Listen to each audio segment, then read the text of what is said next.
Hello students, welcome to my YouTube channel maths Gyan classes. आज हम लोग मैट्रिक्स वाले पार्ट का अगला टॉपिक डिस्कस करेंगे, जो कि मैंने यहाँ पर लिखा हुआ है सॉल्यूशन ऑफ लीनियर इक्वेशंस। यानी जो हमारे पास रैखिक समीकरणें होती हैं उनका हम हल किस प्रकार से मैट्रिक्स विधि के द्वारा, या फिर यूं कहें रैंक मेथड से, जो पिछले चैप्टर में रैंक हमने पढ़ा था उस मेथड से कैसे कर सकते हैं, ये आज हम लोग डिस्कस करेंगे। तो अगर जिन लोगों ने अभी तक रैंक नहीं पढ़ी है तो पिछले वीडियो में जो रैंक हम लोगों ने देखी थी, जो डाला हुआ वीडियो है, उसको आप अच्छे से यहाँ पर देख लीजिए। ठीक है, तो रैंक को आपको पता होना चाहिए इस चैप्टर को करने के लिए। शुरुआत करते हैं। एग्जाम के पॉइंट ऑफ व्यू से अगर हम बात करें तो ये 5 नंबर के सवाल के लिए बहुत इंपॉर्टेंट है, यानी कि लॉन्ग क्वेश्चन इसमें से हमको एक मिल सकता है। तो चलिए स्टार्ट करते हैं। सबसे पहले आपके पास कोई भी इक्वेशंस इस तरह से आपको दी जा सकती हैं, जैसे है ना, मान लीजिए हम यहां पर इसी को, जैसे ये हमारे पास कुछ एक a11x1, मैंने ये इसको जनरल फॉर्म लिखा हुआ है, a11x1, a12x2, a13x3, और मान लीजिए मेरे पास xn वेरिएबल है, अननोन है, ये आपके पास b1 है। ऐसा आपने कहाँ देखा होगा? फॉर एग्जाम्पल मैंने आपसे कहा कि मेरे पास इस टाइप की कुछ इक्वेशंस हैं, 7 5x minus 6y plus 3z, कोई भी रैंडमली हमने 3 इक्वेशन मान लीजिए एग्जाम्पल के तौर पर देख ली। 8 जैसे ये, तो इसी का जनरलाइजेशन कुछ इस तरीके से हमने लिखा हुआ है। क्लियर हो गई ये बात? ठीक है, तो यहां पर आप देख पाएंगे कि जो भी हमारे पास अननोन है, अननोन कौन से होते हैं जिनको अभी हमें ज्ञात करना है, तो x है, y है, z है। तो क्या करना होगा हमें, इस चैप्टर का यूज क्या है, क्यों हम पढ़ रहे हैं, रैंक मेथड की हेल्प से, रैंक मेथड की हेल्प से हम इस x y और z को क्या करेंगे, ज्ञात करेंगे, पता लगाएंगे कि ये x y z हैं, होंगे क्या। अच्छा, बहुत सी इक्वेशंस ऐसी होती हैं जो ये जरूरी नहीं है कि हमें एक्स वाई जेड के मान दे ही, तो वो भी कंडीशन हम लोग समझने की कोशिश करेंगे।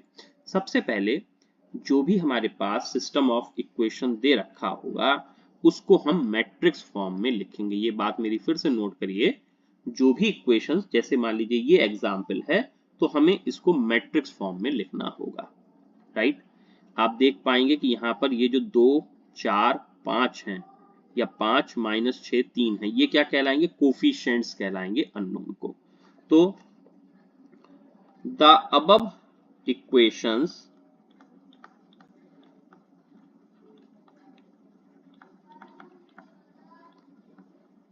Can be written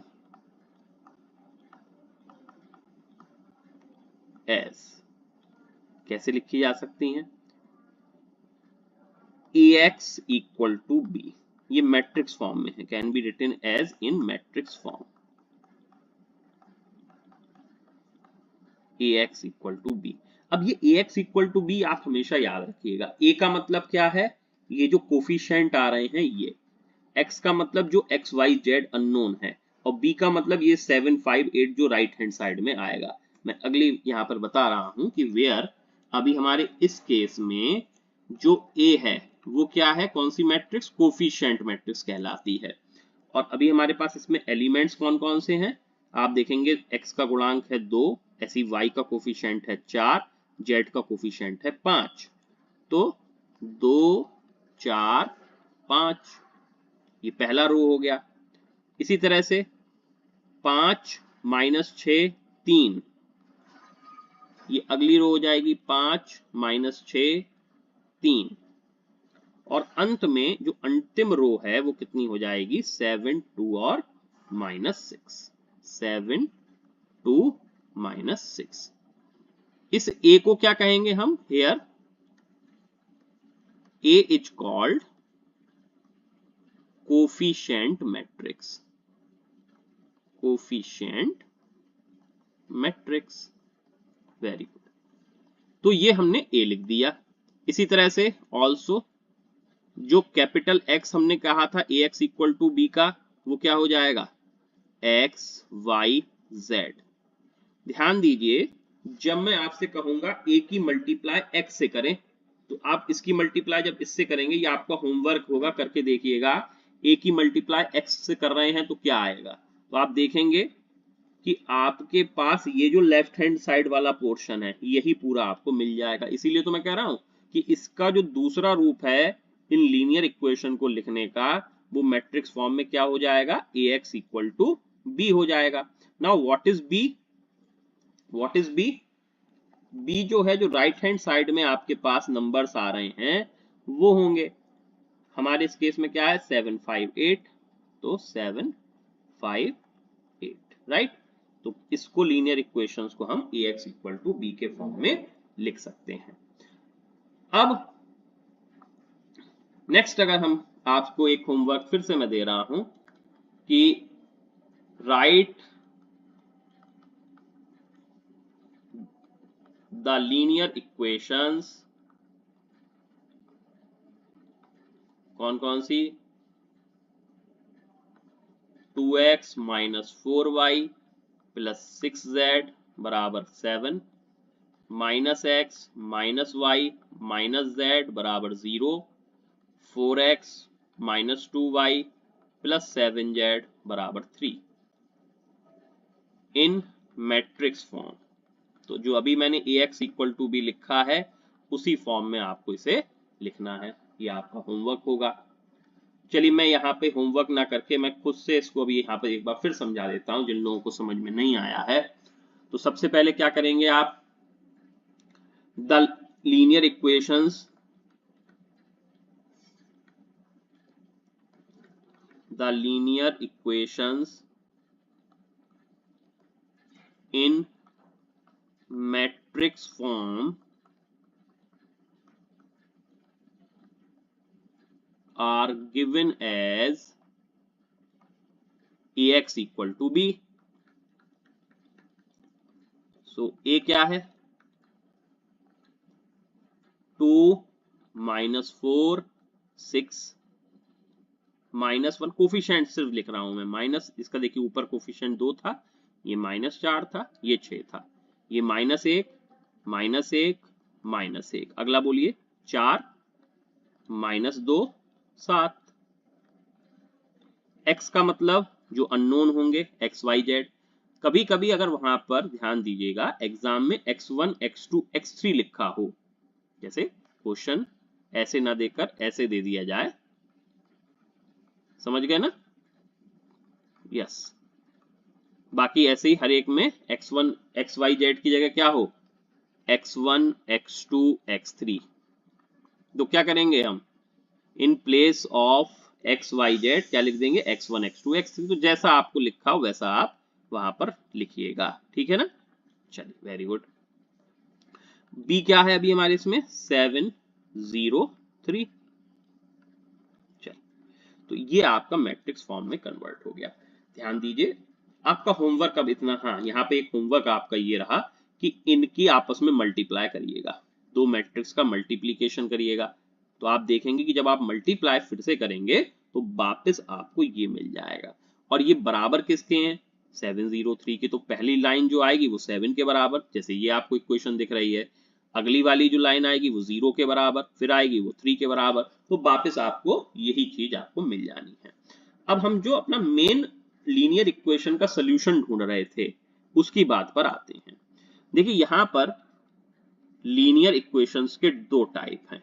number 1 a non homogeneous equations, और एक होगी homogeneous equations, non homogeneous equations. तो नॉन होमोजीनियस इक्वेशंस वो हैं जिनमें इन ax इक्वल टू बी, अभी आपने देखा हमारी जो इक्वेशंस है वो किस फॉर्म की होती हैं, ax equal to b. If b जो है राइट हैंड साइड वाला भाग जो है वो पूर्णतया जीरो ना हो, पूरी तरह से जीरो ना हो, तो ऐसी इक्वेशंस क्या कहलाएंगी, नॉन होमोजीनियस कहलाएंगी। और उसी के साथ अगर b यानी पूरा राइट हैंड साइड जीरो हो जाए, ये बात समझ रहे हो? पूरा राइट हैंड साइड 0 होने का मतलब हमारे पास इक्वेशन देखिए, मान लीजिए कुछ ऐसे बनती, बराबर 0, minus x minus y plus z बराबर 0, 2x minus 6y plus 4z बराबर 0। तो आप देखेंगे बी वाला जो भाग है वो 0 0 0 हो गया, तो ये वाला केस क्या कहलाएगा? होमोजीनियस कहलाएगा। क्या कहलाएगा? ये इक्वेशंस कैसी कहलाएंगी? Homogeneous equations कहलाएंगी। तो नॉन होमोजीनियस कौन सी है? जिनका राइट हैंड साइड 0 नहीं है, पूरी तरह से 0 ना हो। एग्जाम्पल के तौर पर क्या हो सकता है? 4x minus 2y plus 7z बराबर 6, minus x minus y plus z बराबर 0। अब एक 0 से फर्क नहीं पड़ने वाला, यहाँ पर 6 आ गया, बाकी दोनों 0 हो जाए तब भी ये नॉन होमोजीनियस की कैटेगरी में ही आएगी। लेकिन अगर ये भी 6 0 हो जाता है तो ये किस में कन्वर्ट हो जाएगा? होमोजीनियस में। Very good. तो 2x plus 2y minus 4z बराबर 5। ठीक, तो यहां पर अगर मैं इसको मैट्रिक्स फॉर्म में फिर से लिखूं, इन मैट्रिक्स फॉर्म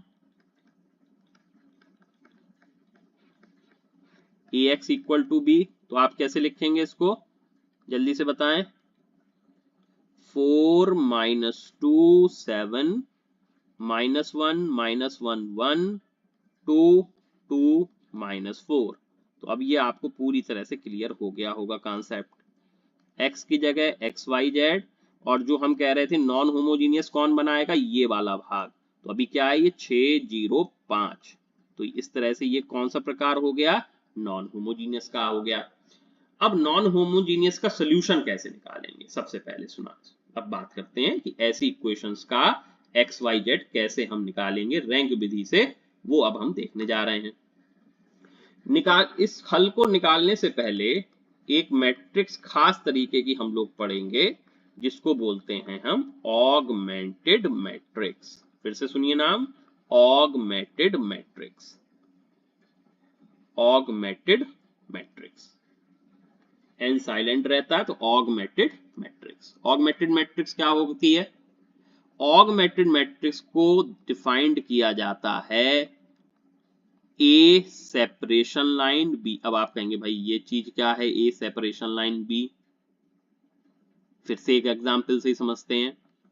हमने एक एग्जांपल लिया 2x plus 4y minus 6z। अब नॉन होमोजीनियस की ही बात कर रहे हैं तो नॉन होमोजीनियस ही ले लेते हैं।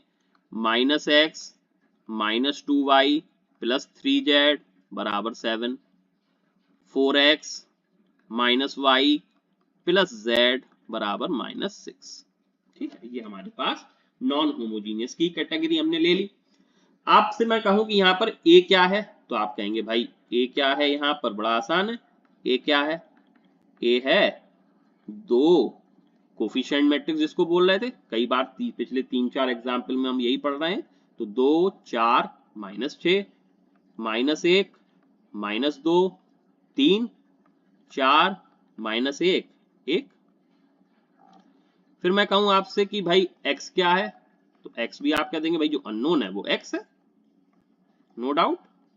और अंत में मैंने आपसे कहा कि भाई फाइनली आप क्या निकालेंगे, तो आप कहेंगे b, और b क्या है? 5 7 माइनस 6। अब मैं आपसे क्या कह रहा हूं कि सबसे पहले शुरुआत मुझे कौन सी मैट्रिक्स से करनी है? ऑगमेंटेड मैट्रिक्स से करनी है। तो हियर ऑगमेंटेड मैट्रिक्स, कौन सी मैट्रिक्स?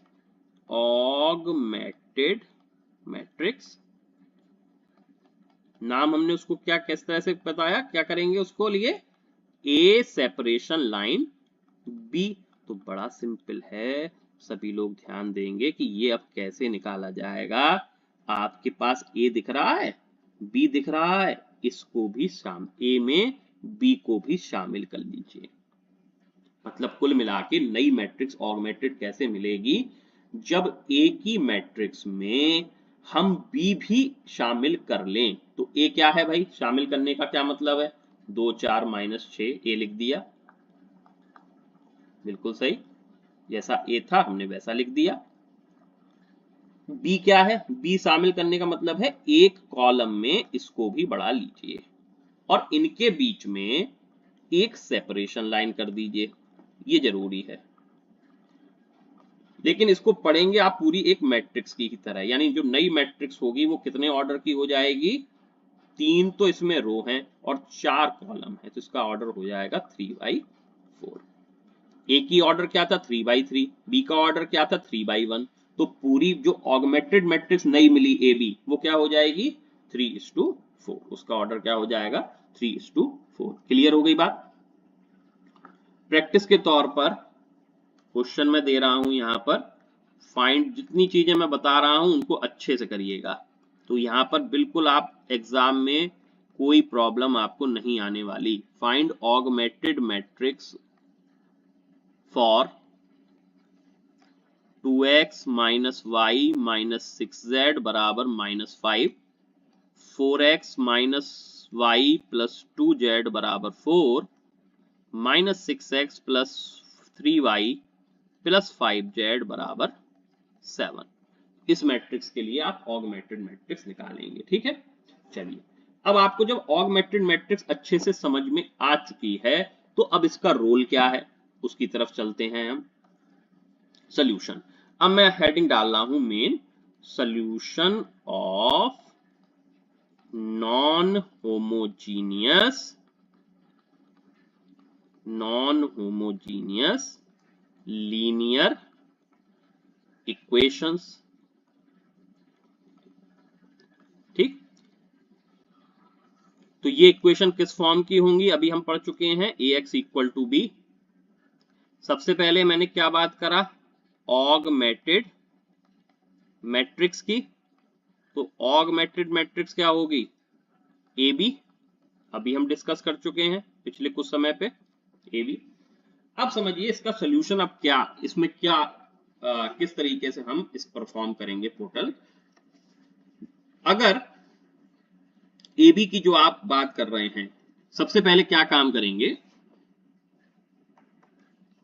यहां पर इस मैट्रिक्स को एक्लॉन फॉर्म से चेंज कर देंगे। एक्लॉन फॉर्म यानी रैंक वाला पार्ट आ गया, जैसे मैंने बताया था कि ये पूरा का पूरा रैंक पर आधारित है, तो सबसे पहले आप क्या करेंगे, इसको एक्लॉन फॉर्म से चेंज कर लेंगे। ठीक है, एक्लॉन फॉर्म से जब आपने इस ऑगमेंटेड मैट्रिक्स को चेंज कर लिया, तो आपको अगर याद हो तो ऑगमेंटेड एक्लॉन फॉर्म क्या होती थी, मैं थोड़ा सा रिकॉल करता हूं, क्या होती थी एक्लॉन फॉर्म, डायागोनल के नीचे का जो हिस्सा होता था ये ट्राइंगल, ये कैसा बनता था, 0 हो जाता था, यही को करने की कोशिश करते थे और यही एक्लॉन फॉर्म हो जाती थी। लास्ट में हम कहते थे कि भाई डायागोनल के नीचे सारे एलिमेंट 0 हैं, तो जितनी नंबर ऑफ नॉन जीरो, जो जीरो नहीं रह जाती थी रो पंक्ति, उनकी संख्या ही क्या कहलाती थी, रैंक कहलाती थी किसी मैट्रिक्स की। ठीक है, अब अगर एक्लॉन फॉर्म करने के बाद देखिए दो स्थितियां यहां पर उत्पन्न होंगी, क्या क्या होंगी वो स्थितियां, यहां से हम ले लेते हैं। एक कंडीशन ये हो सकती है कि ए की रैंक और ए बी की रैंक बराबर ना आए, ए की रैंक और ए बी की रैंक बराबर ना आए। आप कहेंगे भाई ये क्या है, ये क्या चीज हो गई, मैं समझाता हूं आपको क्या मैं बात कहने वाला हूं। चलिए समझिए, मान लीजिए कोई मैट्रिक्स जो हमने एक्लॉन फॉर्म में कन्वर्ट करी, सॉरी यहाँ पे ए बी फॉर्म हमें लेना है, तो ए बी फॉर्म हम इसको ले लेते हैं। लीजिए चलिए, मैं यहाँ पर 1 2 4 6, ये 0 बनना होगा, 4 0 हो गया होगा, 3 2, ये सेपरेशन लाइन होगी, ये ए बी हम ऐसे लिख रहे हैं ना।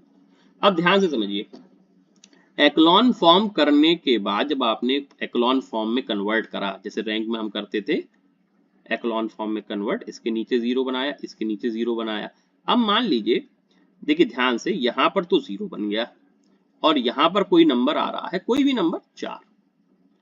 अब मैं आपसे कहूं ये क्या है, ये इतना हिस्सा क्या है, ये वाला हिस्सा ये ए है और पूरा हिस्सा मिलकर क्या बना रहा है, ए बी बना रहा है, ए बी बना रहा है। अब मैं कहूं ए की रैंक क्या है, तो आप इस लाइन के जो हिस्सा है ये छुपा लेंगे, इस केवल आपको कितना देखना है, इस लाइन के इधर को, इस लाइन के इस साइड को, लेफ्ट हैंड साइड को, तो आप देखेंगे कि पूरी एक रो इसके लिए 0 बन गई लाइन के इधर, यानी ए के लिए। तो ए की रैंक क्या हो गई इस केस में? 2 हो गई। लेकिन अगर पूरा शामिल कर लिया जाए, क्योंकि यहां पर 4 प्रेजेंट है जो कि नॉन जीरो है, तो ए बी की रैंक क्या हो गई बताइए भाई? ये तो पूरी रो अब 0 नहीं हुई, इसलिए ए बी की रैंक हो गई 3। तो ऐसा केस क्या हो गया? ए की रैंक और ए बी की रैंक आपस में बराबर नहीं है। एक बार अगर आपको समझ में नहीं आए उसको पीछे करिए, बैक करिए और देखिए मैंने क्या बोला है, समझ में आ जाएगा। तो अगर ए की रैंक और ए बी की रैंक बराबर नहीं है तो ये केस होता है नो सॉल्यूशन। बड़ा सिंपल बात हो गई कि ऐसी स्थिति में कोई भी इक्वेशन, जो आपके पास लीनियर इक्वेशंस हैं 3-4 जो भी हों, और ऐसा कंडीशन आ जाए जहां पर ए की रैंक और ए बी की रैंक बराबर नहीं है, वो किसका परिचायक है, किस बात को बताएगा? वो कि आपका ऐसी इक्वेशंस कोई भी हल नहीं देंगी, यानी नो सॉल्यूशंस हमें मिलने वाला है।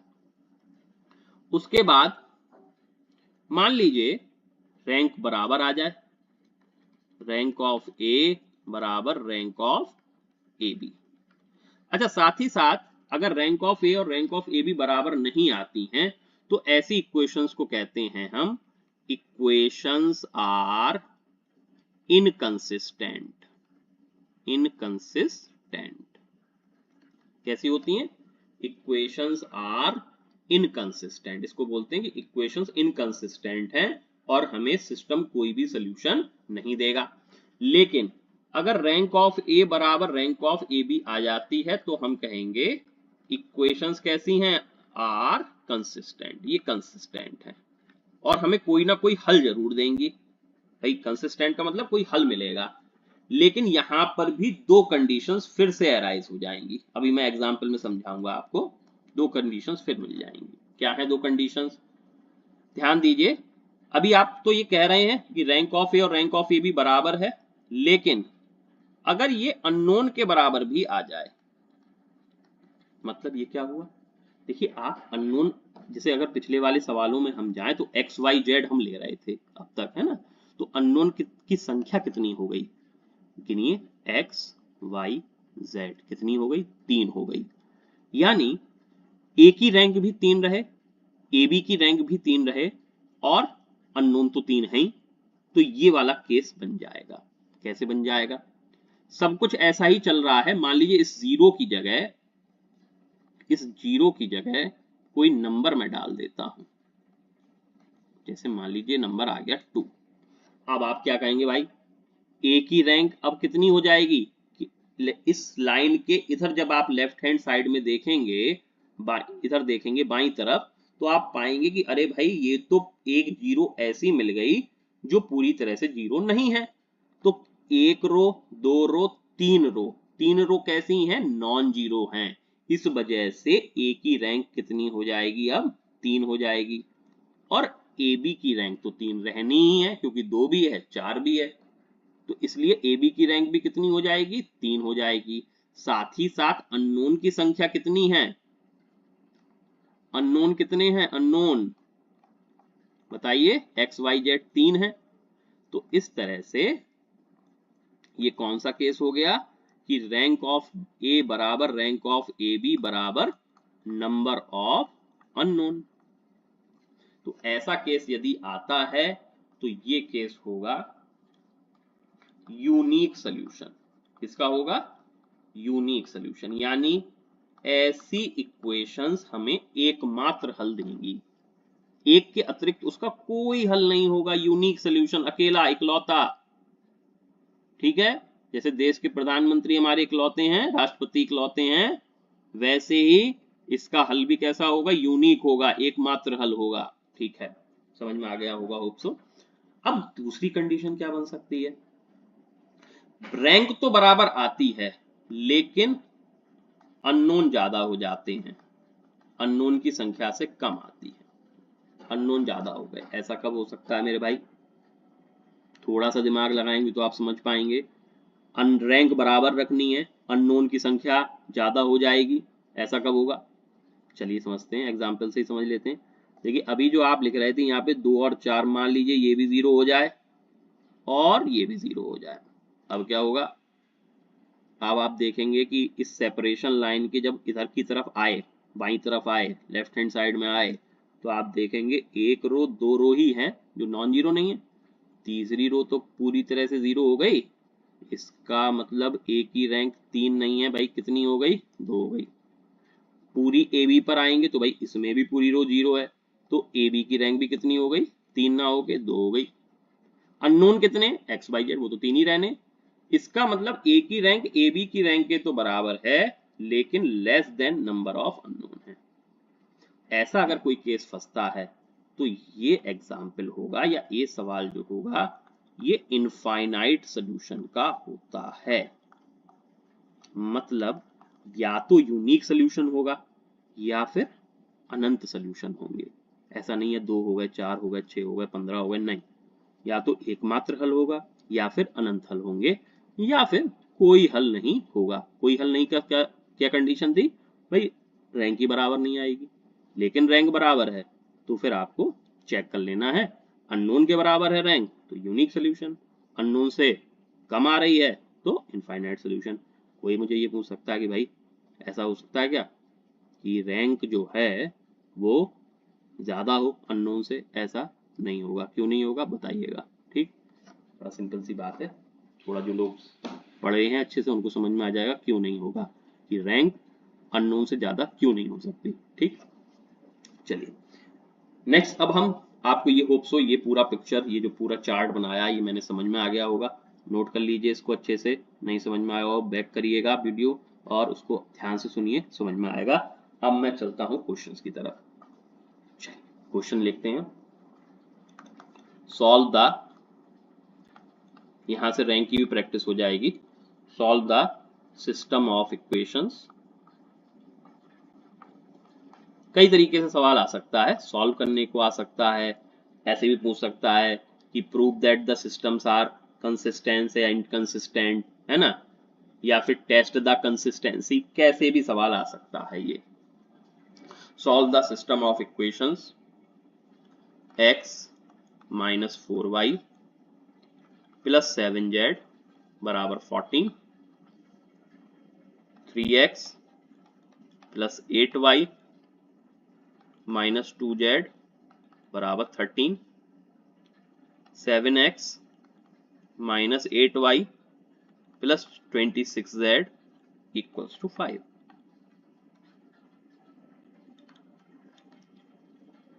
शुरुआत करते हैं। सबसे पहले the given equations can be written as, देखिए ये लैंग्वेज आप जैसे मैं लिखवा रहा हूं कोशिश करिए एग्जाम में ऐसा ही लिख के आ पाए, नंबर काटने की प्रोबेबिलिटी खत्म हो जाती है एग्जामिनर की। तो the given equation can be written as ax equal to b, where a equal to, अब ये आप बार बार मैं पिछली बार भी दे चुका हूं, अभी इससे पहले बोला था ना होमवर्क में लिए, अब आपको ये समझ में आ जाएगा कि a क्या है, x क्या है, b क्या है। चलिए मैं लिख देता हूं एक बार, अगली बार से अगले क्वेश्चन में मैं इसको स्किप कर दूंगा। फिलहाल लिखिएगा आप ऐसे ही एग्जाम में। a क्या है? 1 minus 4 7, 3 8 minus 2 7 minus 8 26, right. What is x? Unknown जो है, क्या है अननोन? x है, y है, z है। b क्या है? राइट हैंड साइड में जो आ रहा है वो पूरा b है, क्या है?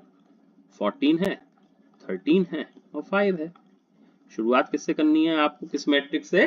ऑगमेंटेड मैट्रिक्स, ठीक, ऑगमेंटेड मैट्रिक्स ना,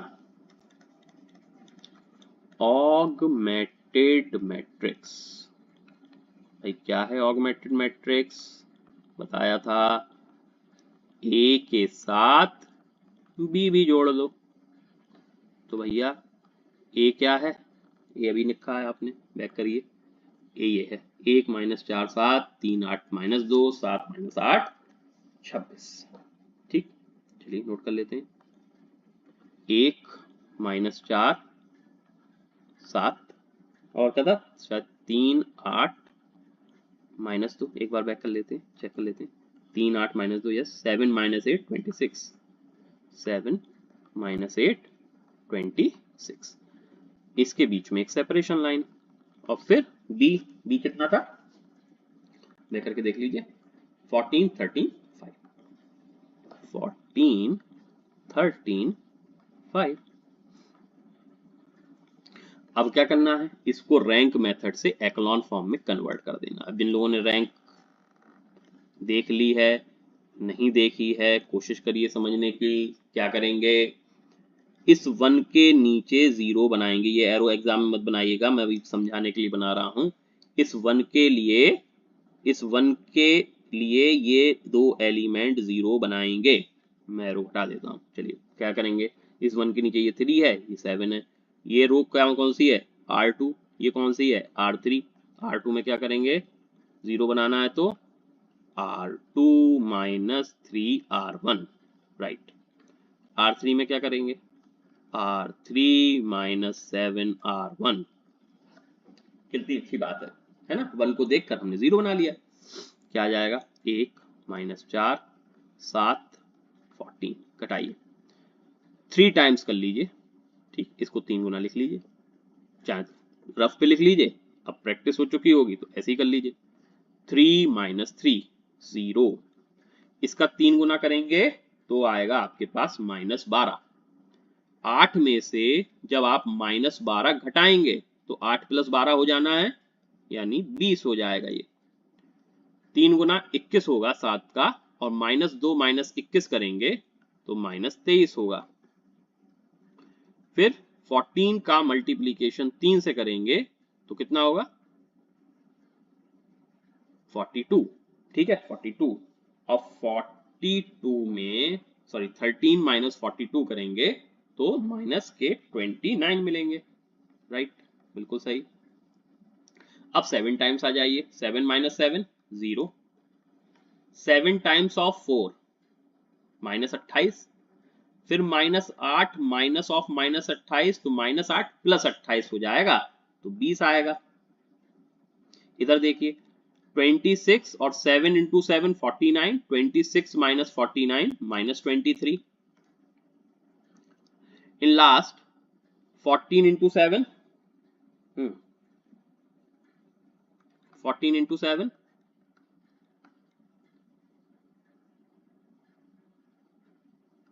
98, हाँ ऑब्वियसली 14 इंटू 7 98। तो 5 माइनस 98, 5 माइनस 98 माइनस 93, ठीक है, माइनस 93। तो इस तरह से आपने ये सेपरेशन लाइन भी ड्रॉ कर ली। नेक्स्ट क्या करिए, अब क्या करना है, अरे भाई डायगोनल देखिए, डायगोनल के में जो एलिमेंट आ रहा है इसके नीचे 0 बना लो। एरो दिखा दिया है मैंने, हटा दूंगा अभी। इसके नीचे 0 बना लो। कैसे बनाएंगे, बड़ा सिंपल है, 20 20 दिख रहा है। अब R3 में 0 बनाना है, क्या करेंगे, बड़ा सिंपल हो गया, सेम हो गया नंबर ना, तो R3 माइनस R2 कर दो। तो 1 माइनस 4 7 14, नेक्स्ट 0, ये तो ऐसे लिख लो, 20 माइनस 23 माइनस 29। जब हम स्टेप घटाएंगे तो 0 माइनस 0 0, 20 माइनस 20 0, माइनस 23, और ये घटाओगे तो प्लस हो जाएगा तो 0, और माइनस 93 और घटाएंगे तो ऑब्वियसली प्लस 29 हो जाएगा, तो माइनस 93 प्लस 29 माइनस 64, यही आएगा। ठीक, कितनी अच्छी बात हो गई। अब ये किस में कन्वर्ट हो गया, एक्लॉन फॉर्म में कन्वर्ट हो गया, पूरा का पूरा एक्लॉन फॉर्म में कन्वर्ट हो गया। आप देखेंगे ए की रैंक क्या है, तो लेफ्ट हैंड, इस सेपरेशन लाइन के लेफ्ट हैंड साइड यानी बाएं भाग में जो रैंक बन रही है वो ए की रैंक होगी। कितनी होगी, 2 होगी। क्यों, क्योंकि ये तो भाई पूरा 0 हो गया इसके लिए, तो ए की रैंक हो गई 2। लेकिन पूरे की रैंक की अगर हम बात करें ए बी की, तो भाई माइनस 64 तो 0 हुआ नहीं, इसका मतलब ए बी की रैंक हो गई 3। ये कौन सा एग्जाम्पल हो गया, कौन सा एग्जाम्पल हो गया, ये वाला, जब ए की रैंक ए बी की रैंक के बराबर नहीं है। इक्वेशंस क्या कहलाएंगी, इनकंसिस्टेंट। क्या करेंगी वो, कोई भी सोल्यूशन हमको नहीं देंगी। इसका मतलब क्या लिखना पड़ेगा हमें, विच is in echelon form, which is in echelon form. Here rank of A 3, rank of AB 2, so rank of A not equal to rank of AB, that is equations कैसी हैं, equations are inconsistent and system has no solution। System के पास कोई भी हल नहीं होगा इसका, system has no solutions. ठीक, तो इस तरह से आपका ये आंसर हो जाएगा। एग्जाम में ये लिख के आता है कि टेस्ट द कंसिस्टेंसी या इसका परीक्षण करिए, ऐसा कुछ लिख के आता है तो हम लिख देंगे कि भाई कोई भी सोल्यूशन हमको इसका नहीं मिलने वाला। नेक्स्ट क्वेश्चन, अगले की तरफ चलते हैं।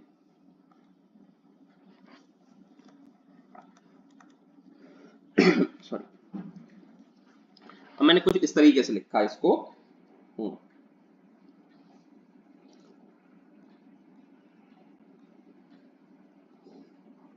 Test the consistency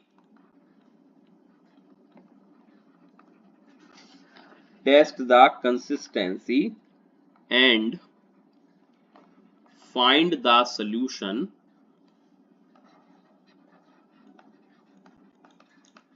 if it is consistent। क्या लिखा हमने कि यदि ये कंसिस्टेंट होता है तब आप इसका हल निकालिए, और नहीं होता है तो भैया नो सोल्यूशन लिख दीजिए। क्या बात है उसमें, है ना। चलिए करते हैं। सबसे पहले क्वेश्चन देख लेते हैं क्या है। x plus y plus z बराबर 8, x minus 2y plus 2z बराबर 6, 3x plus 5y minus 7z बराबर 14। ये कोई भी हमारे पास एक लीनियर इक्वेशंस हैं। शुरुआत कहां से करेंगे वो सब आप लिख लेना, है ना। हियर a बराबर दिस, b बराबर दिस, x बराबर दिस। मैं शुरुआत कर रहा हूं ऑगमेंटेड मैट्रिक्स से। क्या होती है ऑगमेंटेड मैट्रिक्स, AB।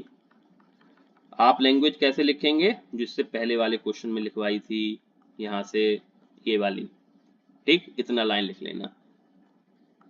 फिर उसके बाद ऑगमेंटेड मैट्रिक्स लिखी थी तो मैं वहां से लिख रहा हूँ ऑगमेंटेड मैट्रिक्स। क्या होगी भैया ऑगमेंटेड मैट्रिक्स, ए जल्दी से बता दें, 1 1 1, बिल्कुल सही, 1 माइनस 1 2, 1 माइनस 1 2, 3 5 माइनस 7, 3 5 माइनस 7, बिल्कुल ठीक। बीच में सेपरेशन लाइन, बी क्या है 8 6 14 14। ठीक, ये आपके पास ऑगमेंटेड मैट्रिक्स हो गई। नेक्स्ट क्या करना है बताइए, क्या करना है जल्दी से, एक्लॉन फॉर्म में कन्वर्ट कर देना है। चलिए एक्लॉन फॉर्म में कन्वर्ट कर लेते हैं, यहाँ पे लगा देते हैं। क्या होगा, इस 1 को देखकर आप 0 बनाएंगे। फिर मैंने एरो लगाया, इस 1 को देखकर 0 बनाए।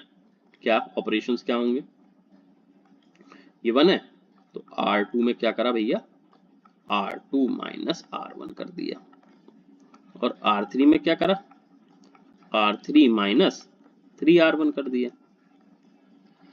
ठीक, इसी करेंगे, 1 को देख के बनाना है तो 1 1 1 8, 1 माइनस 1 0, माइनस 1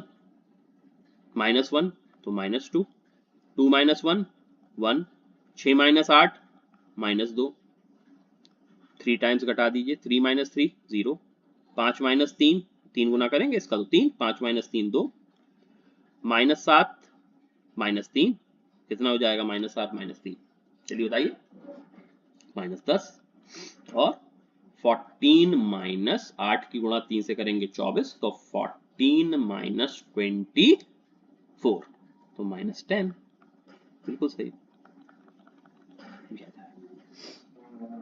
ठीक है, अब क्या करिए, एक्लॉन में कन्वर्ट करना है, इसको देखकर इसको 0 बनाएंगे, एरो लगाया है, इसको देखकर इसे 0 बनाएंगे, क्या ऑपरेशन लगेगा।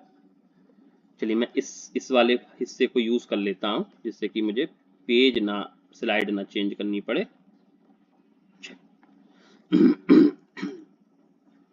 तो कोई बात नहीं, इसी को ले लेते हैं। क्या करिए, तो R3 में अब 0 बनाना है, कैसे बनाएंगे भैया R3 में 0, R3 में 0 बनाएंगे R3 माइनस R2 को लिख के, R3 माइनस R2 सही से लिख लेना, जगह नहीं दिख रही थी तो मैंने, चलिए कोशिश करता हूं। R3 में R3 माइनस R2 कर दिया, करिए, 1 1 1 8, 0 -2 1 -2 घटाइए, 0 0 2 प्लस कर दीजिए, 0 ना प्लस कर देंगे, ठीक है। तो 0 + 0 0, 2 - 2 0, -10 + 1 -9, और अंत में -10 -12 -2 कितना हो जाएगा -12। इसके बीच में क्या है, एक सेपरेशन लाइन है, ये -12 है। एक्लॉन फॉर्म में कन्वर्ट हो गया, ये बिल्कुल दिख रहा हो गया, which is in echelon form, which is in echelon form. आपसे कहूं रैंक क्या है, एक ही रैंक, अरे भाई एक ही रैंक निकालने के लिए ये सेपरेशन लाइन के लेफ्ट हैंड साइड में देखिए, जितनी नॉन जीरो रो बचती हैं वो रैंक होगी, तो ए की रैंक कितनी हो गई, 3 हो गई, ए बी की रैंक भी 3 हो गई, अगर पूरे को हम देख लें सेपरेशन लाइन को हटाकर तो तब भी 3 हो गई, दो -9 -12 दोनों ही एलिमेंट है, तो -12। नंबर ऑफ अननोन क्या है, 3 है, x y z, number of unknown 3। ये किसका एग्जाम्पल हो गया, मैं करूं, देखिए जल्दी से बताइए फटाफट। ये ए की रैंक ए बी की रैंक के बराबर, अननोन के बराबर, कौन सा सोल्यूशन देगा, यूनिक सोल्यूशन देगा, राइट, कौन सा सोल्यूशन देगा, यूनिक सोल्यूशन देगा। वापस आते हैं, क्या लिखना पड़ेगा, क्या लिखना पड़ेगा, सिंस रैंक ऑफ ए बराबर रैंक ऑफ ए बी बराबर number of unknown, so equations कैसी होंगी, so equations are consistent and have, कैसा सोल्यूशन होगा, यूनिक सोल्यूशन होगा, unique solution, and have unique solution given as. अब ये सोल्यूशन दिया कैसे जाएगा, गिवन एज दिया भी ax बराबर b के फॉर्म में दिया जाएगा, लेकिन इस बार a जो होगा वो क्या होगा, जो हम एक्लॉन में कन्वर्ट करके ले आए वो a होगा, मतलब 1 1 सोल्यूशन के लिए कैसे निकालेंगे, जो एक्लॉन में कन्वर्ट कर ले आए हैं, तो ये a है भाई, सेपरेशन लाइन के इधर ही तो a था, हाँ तो ये a है, और ये वाला हिस्सा क्या था, b था, तो कैसे लिखेंगे 1 1 1 1 1 1, और बताइए 0 -2 1 0 -2 1, और अंत में कौन सी लाइन थी, 0 0 -9 0 0 -9। What is x, none other than x y z। b क्या है, b क्या है, b है भाई साहब, देख लेते हैं, 8 - 2 -12, 8 - 2 -12। अब इसकी हेल्प से मुझे सोल्यूशन भी तो निकालना है भाई, ये तो पता लग गया कि यूनिक सोल्यूशन होगा, लेकिन होगा क्या, तो होगा क्या, बड़ा सिंपल है, इनकी आपस में मल्टीप्लाई करो, मैट्रिक्स की, मैट्रिक्स का मल्टीप्लिकेशन याद है ना, हाँ, इस रो को मल्टीप्लाई करो इस कॉलम से, तो क्या होगा भैया, x + y + z, और ये किसके बराबर, 8 के बराबर। फिर सेकंड रो को जब इस पर लगाओगे तो आपको 0x मत लिखिए, -2y + z -2, और अंत में -9z बराबर -12, बिल्कुल सिंपल। उल्टी तरफ से शुरुआत करिए, z कितना होगा, 12/9, ऑन सॉल्विंग z का मान -12/9 या 12/9, मतलब सिंप्लीफाई करेंगे तो 4/3। ठीक, z का मान आ गया 4/3। z आने के बाद y, z की वैल्यू आप इस वाली इक्वेशन में रख दीजिए, तो -2y + 4/3 इक्वल्स टू -2। तो -2y किसके बराबर हो जाएगा, -2, ये इधर जाके नेगेटिव, एलसीएम 3 आ गया, 3 आने के बाद -6 -4 -10/3, ये -2y है, दोनों तरफ से माइनस कैंसिल कर दो, 2 से 5 आ जाएगा, तो y की वैल्यू क्या हो जाएगी, सिंपल 5/3 हो जाएगी। y की वैल्यू कितनी हो जाएगी, 5/3 हो जाएगी। अब ये मान आप किस में लगा देंगे, फर्स्ट में, तो x आ जाएगा, x + 5/3, z कितना निकाला हुआ है अभी हम लोगों ने, z का मान आया था 4/3, बराबर किसके है ये, 8 के।